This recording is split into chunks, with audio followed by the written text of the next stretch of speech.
Bom dia, boa tarde, boa noite, tudo bem? Espero que você esteja tendo um ótimo dia, que Deus abençoe o seu dia, um dia iluminado, com a paz que excede todo entendimento. Hoje nós vamos ler o capítulo 5 de João, do Evangelho de João, lembrando que a minha Bíblia, ela é a versão NVI, ok? Então já abre a sua Bíblia aí para você acompanhar, para que nós possamos estudar, ouvir um pouco sobre o Evangelho de João, capítulo 5, certo? Vamos lá, primeiro eu vou orar e depois eu vou ler e vou mostrando as partes que fizeram sentido para mim, que me tocaram, e você também pode fazer isso, pode deixar nos comentários. É legal a gente fazer a reflexão, né? Nossa reflexão, porque às vezes o que chamou atenção para mim não chamou atenção para você e por aí vai. Certo? Vamos lá, eu gosto de pegar minha canetinha, já vou aqui lendo e grifando e marcando o que faz sentido para mim, tá bom? Então vamos lá. Vamos orar antes de começar a ler. Senhor Jesus, obrigada, Pai, por mais um dia. Obrigada, Senhor, por acordarmos com saúde, com vida. Obrigada pela nossa família. Obrigada, Senhor, porque o Senhor nos chamou. Obrigada por ter enviado o seu único filho para morrer por nós na cruz. Obrigada, Senhor, porque a tua graça e a tua misericórdia se renova a cada manhã. Obrigada, Jesus, por tudo que você fez por nós.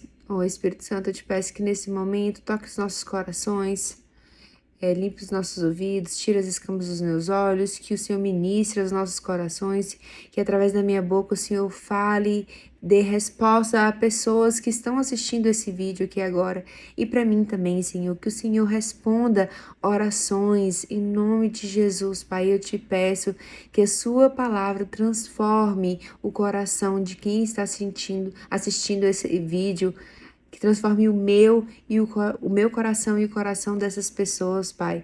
Pai, que nós possamos cada vez mais sermos humildes de coração, que o Senhor transforme o nosso coração como o de Jesus Cristo, Senhor, pois Ele era manso e humilde de coração.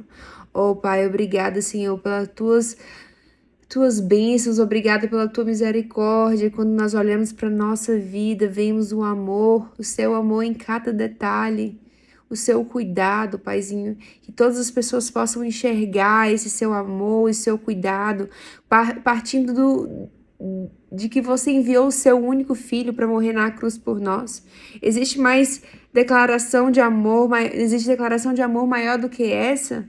Que nós possamos buscar-te, Senhor, porque tu és bom e não por conta do que o Senhor pode fazer. Que nós possamos buscar-te, Senhor, somente porque nós queremos a ti.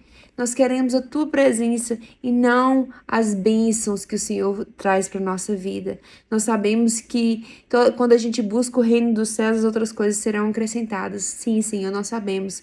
Mas nós queremos voltar o nosso coração somente a ti, Paizinho, somente a tua presença.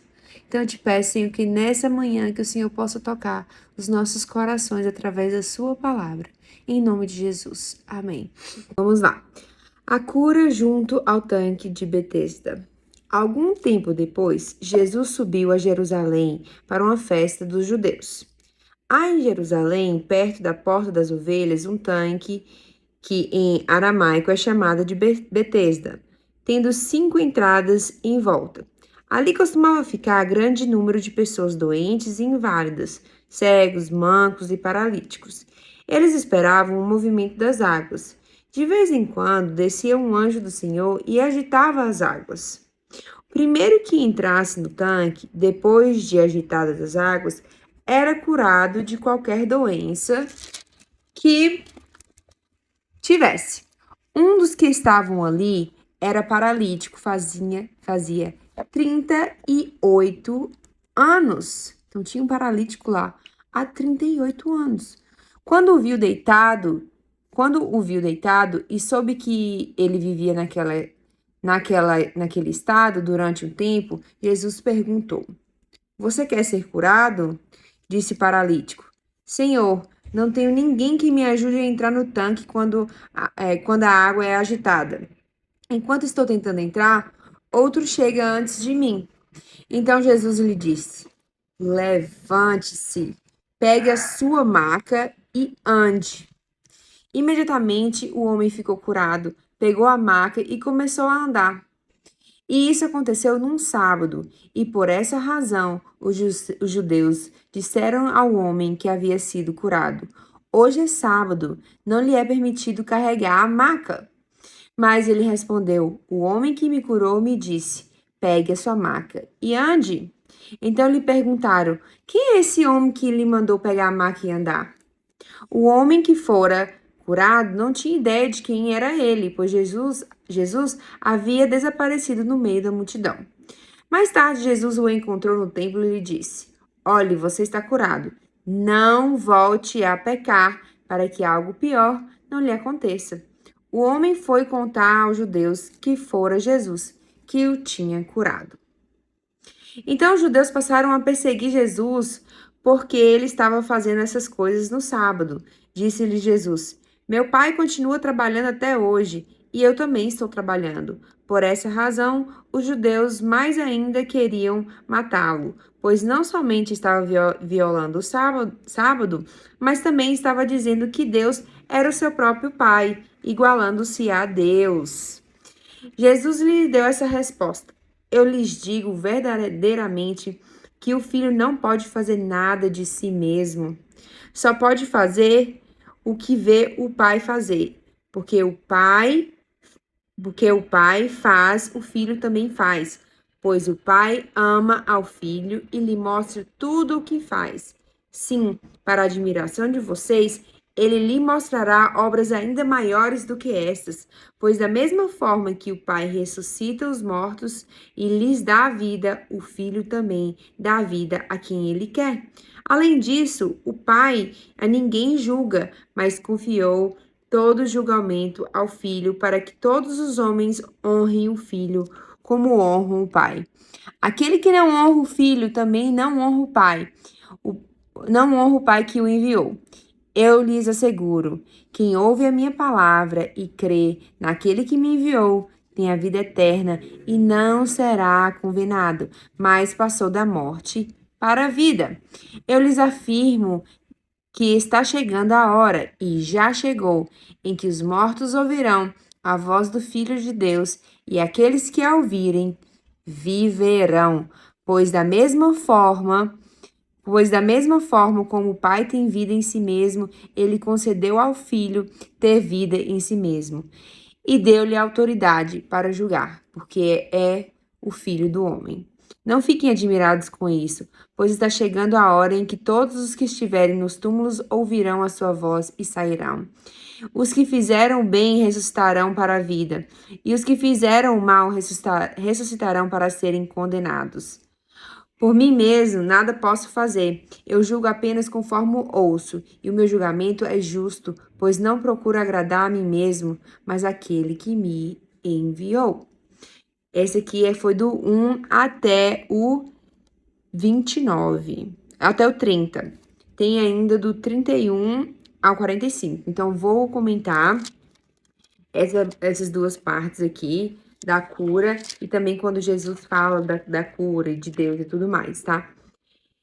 O que me chamou bastante atenção aqui, acredito que muitas pessoas já conhecem essa passagem da cura lá no tanque, foi que o Senhor já estava lá, a pessoa já estava lá há 38 anos. Imagina, no The Chosen tem essa cena. Imagina uma pessoa que é paralítica e tá lá, 38 anos. Ela não poderia ter se arrastado um pouquinho todos os dias até chegar na beira lá da fonte para que quando viesse o anjo ele pudesse ser curado? Então, quando a gente vê aqui que ele no 5 fala, um dos que estavam ali era paralítico, fazia 38 anos. E aí Jesus, quando viu deitado e soube que vivia naquele estado durante tanto tempo, Jesus lhe perguntou: Você quer ser curado? Será que realmente ele queria ser curado? Será que ele não estava se colocando como vítima? Ele fala aqui no 7: Senhor, não tenho ninguém que me ajude a entrar no tanque quando a água é agitada. Oh, pobre, oh, céus! Claro que ele era paralítico, claro que ele sofria de um problema, sim, mas nessa situação aqui ele está se colocando como vítima. Como que em 38 anos, primeiro, ele não fez uma amizade que pudesse ajudá-lo a carregá-lo por 38 anos. Segundo, ele não poderia se arrastar um pouquinho em pouquinho para que ele pudesse chegar lá perto do tanque. Não faz sentido. Então aqui mostra que ele está se colocando em uma posição de coitadinho. Ai, eu tô aqui enfermo, tô paralítico, ninguém me ajuda, Senhor. Será que muitas das vezes eu e você, nós nos colocamos em uma situação de vítima que somente Deus pode nos ajudar, sendo que talvez o que falta é o seu posicionamento, é a sua atitude? Que muitas das vezes a gente se coloca nessa posição e fica esperando dos outros, e aí a gente começa a criticar os outros, a gente começa a falar que pessoas são ruins, que as coisas são ruins, que a política é ruim, que o sistema público é ruim, que tudo aqui no país é ruim, que tudo é ruim. Sendo que talvez o que falta é a nossa atitude, é nós movermos, nem que seja um pouquinho todos os dias, para ir de encontro ao nosso objetivo? Será que muitas coisas, muitas áreas da minha e da sua vida não precisa de um movimento, não precisa de uma atitude, de um posicionamento para que Deus possa te curar, para que Deus possa mover o milagre na sua vida e na minha vida? Então, nessa parte aqui foi muito que me tocou, assim, meu Deus, a pessoa tá lá e tem 38 anos e mesmo assim ela não se moveu nem um pouquinho todo dia para chegar na beira do tanque. Eu tenho certeza que ele iria conseguir chegar lá no tanque para ser curado. E aí Jesus fala, levante-se, pegue a sua maca e ande. Então, bora! Vamos, levanta. Para você ser curado, para você ter seu milagre, você tem que se levantar. Vamos, levanta e ande. Você está curado. E aí o homem ficou imediatamente curado, pegou a maca e começou a andar. E aí, como eu já falei no vídeo anterior sobre o pecado, né? Que Deus não ama o pecado, ele ama o pecador. E aí, quando ele o curou e falou: olhe, você está curado, não volte a pecar, para que algo pior não lhe aconteça. Então, muitas das vezes, o que a gente está passando é consequência do nosso pecado. Nós cometemos um pecado e acabou gerando consequências. E aí, eu até estava conversando com um aluno que eu falei assim, um dos meus motivos para eu ter voltado para Jesus, na verdade, Jesus que me resgatou, mas o que eu comecei a perceber é que tudo que eu estava fazendo não tinha dado certo. Eu vi que eu estava numa situação na minha vida que eu não estava satisfeita com o resultado, com o que eu tinha. E aí eu falei assim, não, eu preciso fazer alguma coisa diferente para que eu tenha um resultado diferente. Então, se você quer ter um resultado diferente que tá na sua vida agora, que sua vida está agora, você precisa fazer coisas diferentes. E aqui nesse caso ele fala, não volte a pecar, para que algo pior não lhe aconteça. Muitas das vezes a gente comete um erro e a gente continua no mesmo erro, e aí a gente reclama das consequências que vêm desse erro, desse pecado, sabe? Então a gente tem que entender, quando o Senhor nos cura, beleza, entendi, eu quero fazer diferente, não vou pecar mais. Então aqui no 18, os judeus queriam matar a Jesus. Porque não só na cabeça dele, na religiosidade, não somente estava violando o sábado, mas também estava dizendo que Deus era o seu próprio pai, igualando-se a Deus. Então eu falei assim, quem que é esse cara que tá dizendo que tá violando o sábado e ainda tá se igualando a Deus? E aí Jesus falou, o filho não pode fazer nada de si mesmo. Não pode, só pode fazer o que vê o pai fazer. Porque o pai faz, porque o que o pai faz, o filho também faz. Então Jesus fala que ele não faz nada sozinho, ele faz de si mesmo, ele faz o que o pai faz. E ele fala, porque o pai ama o filho e lhe mostra tudo o que faz. Então, como o pai, nosso pai terreno, nosso pai, nossa mãe, eles nos ensinam o que fazer, Deus também mostrou para Jesus o que ele deveria fazer. né? E aí, ele fala assim, e para a admiração de vocês, ele lhe mostrará obras ainda maiores do que essas. Pois da mesma forma que o Pai ressuscita os mortos, lhe dá vida, o Filho também dá vida a quem ele quer. Fala, né? Que do mesmo jeito que Deus faz isso, ele também iria fazer, que muitas outras coisas maiores iriam vir. E aí, a outra parte que me chamou a atenção foi no 24. Quem ouve a minha palavra e crê naquele que me enviou tem a vida eterna e não será condenado, mas já passou da morte para a vida. O que isso significa aqui? Quando ele fala, né? Quem crê em mim já passou da morte para a vida. Que quando nós nascemos com o pecado, né, já vem com a gente, porque Adão e Eva pecou lá no Éden, lá em Gênesis e tudo mais. Então a gente já nasce com o pecado, a gente já nasce com o destino à morte. Mas quem ouve a palavra de Deus, a palavra de Jesus, e crê que Jesus foi enviado por Deus, tem a vida eterna e não será condenado. Passou da morte para a vida. Glória a Deus. E aí ele fala que chegou o tempo que os mortos ouvirão a voz do Filho de Deus, e aqueles que a ouvirem viverão. Então, quando ele fala aqui que aquelas pessoas que ouvirem a voz de Jesus Cristo irão viver, irão ter vida eterna. Ok? Certo? Agora eu vou continuar aqui no 31. Tem várias outras partes que eu grifei aqui, mas senão o vídeo vai ficar muito longo. Vamos lá. Testemunhos acerca de Jesus. Se testifico acerca de mim mesmo, o meu testemunho não é válido. Há outro que testemunha ao meu favor, e sei que o seu testemunho a meu respeito é válido.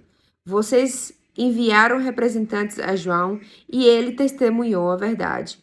Não que eu busque testemunho humano, mas mencionar isso para que vocês sejam salvos. João era uma candeia que queimava e irradiava luz durante um certo tempo.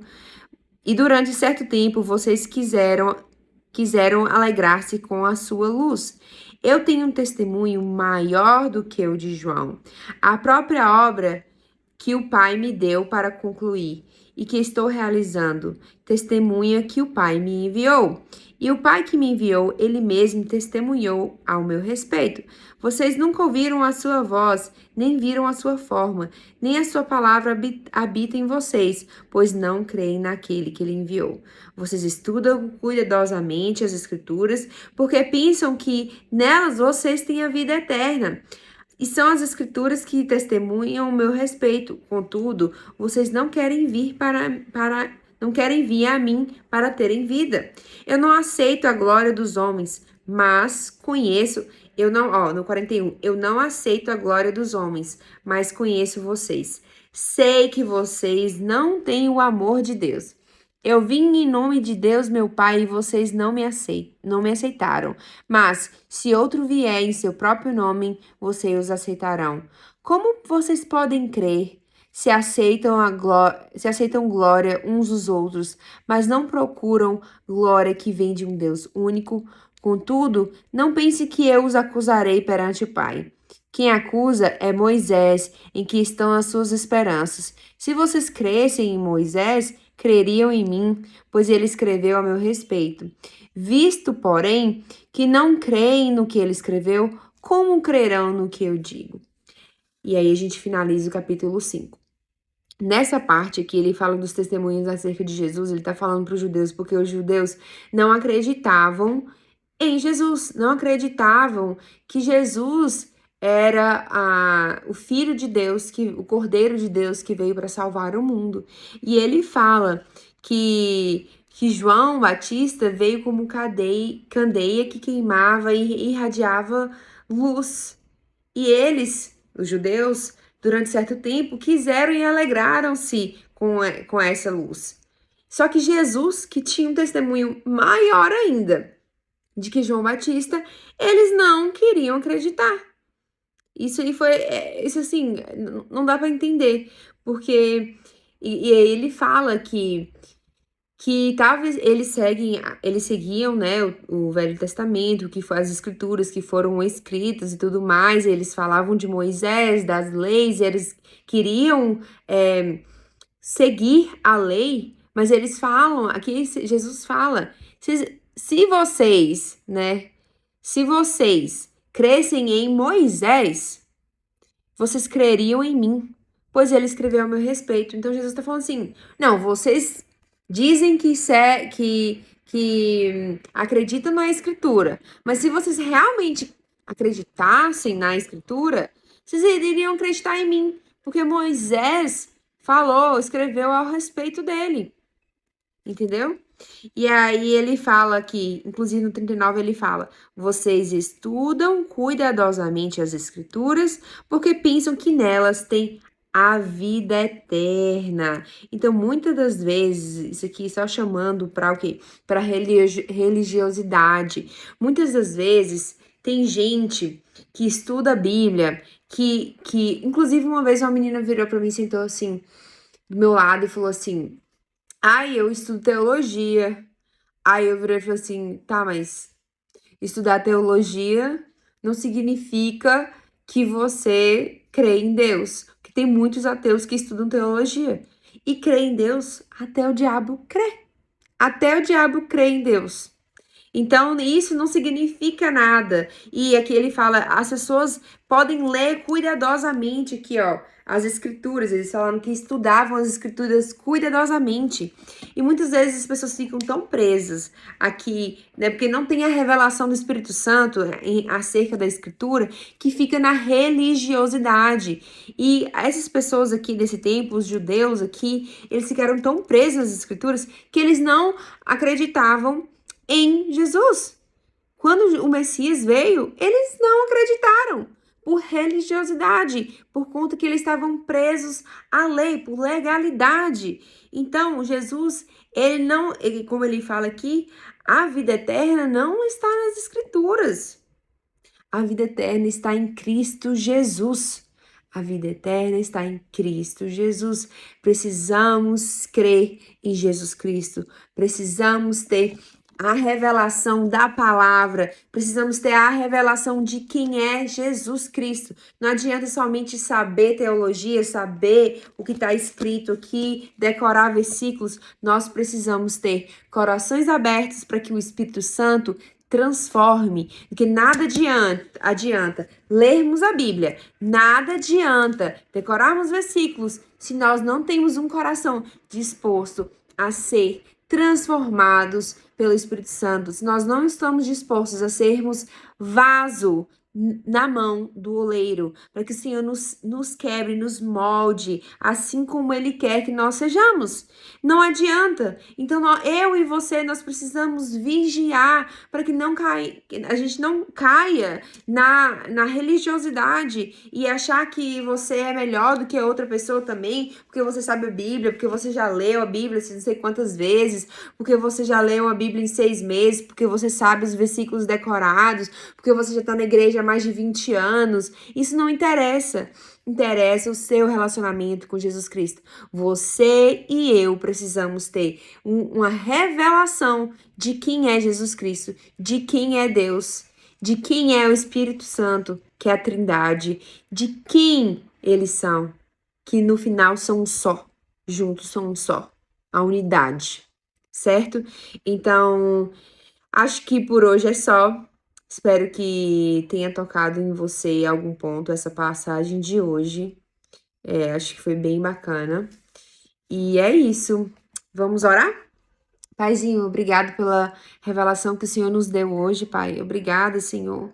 Porque o Senhor é bom, que o Senhor é o Deus de cura, é o Deus de milagres, Deus de misericórdia, Deus de amor, Deus do impossível, Pai, Deus de promessa, Senhor. O Senhor é bom, que nós possamos buscar o abençoador, não as bênçãos, Pai. Que nós estejamos satisfeitos, Senhor, somente com a Tua presença. Eu te peço, em nome de Jesus, que cada pessoa que tenha essa revelação, para que nós possamos buscar somente ao Senhor e não as suas bênçãos, Pai. E nós sabemos que, como herdeiros e co-herdeiros em Jesus Cristo, nós temos o direito, como diz na palavra, sobre o reino, que o reino dos céus, mas que nós possamos focar somente em Ti, olhar somente para Jesus e não deixar que outras pessoas, a igreja, nossos familiares e que ninguém roube essa atenção de Ti, Senhor. Que nós possamos tirar em nome de Jesus todos os altares